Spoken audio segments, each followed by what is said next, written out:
Saudara Polres Aceh Tenggara bersama Kodim 0108 perketat pengamanan sejumlah gereja di kawasan Kabupaten Aceh Tenggara. Diperketatnya keamanan di sejumlah gereja agar umat Kristiani dapat menjalankan ibadah dan dapat dilakukan dengan khusyuk. Polres Aceh Tenggara AKBP Wanito Eko Sulistyo SH SIK didampingi Kodim 0108 Aceh Tenggara dan Dim 0108 Letkol Infanteri Robi Firdaus SE melakukan patroli pengamanan di sejumlah gereja seputaran wilayah Aceh Tenggara.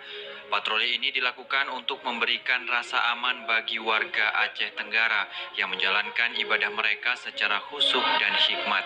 Selain patroli, Polres dan Kodim 0108 juga melakukan penjagaan di setiap tempat gereja Nasrani saat melakukan ibadah, seperti gereja HKBP Kutacane, Desa Pelona, Kecamatan Babu Salam. Di lokasi terlihat sejumlah polsek Babu Salam dan anggota Koramil menjaga gereja saat jemaat melakukan peribadahan. Pasca kejadian yang sudah sama-sama kita ketahui, jadi hari ini kami bersama jajaran Kodim 0108 untuk melaksanakan apel bersama dan dilanjutkan dengan kegiatan patroli gabungan bersama antara TNI bersama Polri. Hal ini dilaksanakan untuk memberikan rasa aman pada saudara-saudara kita yang beragama Nasrani untuk melakukan peribadatan.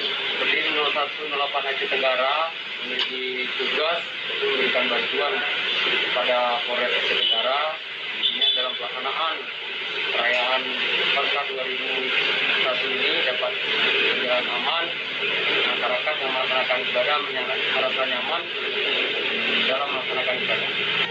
Polres Aceh Tenggara AKBP Wanito Eko Sulistyo SH SIK mengatakan bahwa Aceh Tenggara merupakan kabupaten terbanyak yang memiliki gereja di Provinsi Aceh, sehingga keamanan harus diperketat.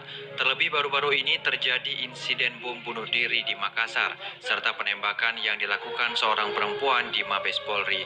Dan Dim 0108 Letkol Infanteri Robi Firdaus SE menambahkan, Kodim 0108 hanya diperbantukan mendampingi Polres Aceh Tenggara untuk melakukan patroli ke gereja-gereja. Ia berharap agar keamanan Aceh Tenggara bisa tetap terjaga dan kondusif. Dari Kabupaten Aceh Tenggara, Abdul Aziz, TVRI melaporkan. Sementara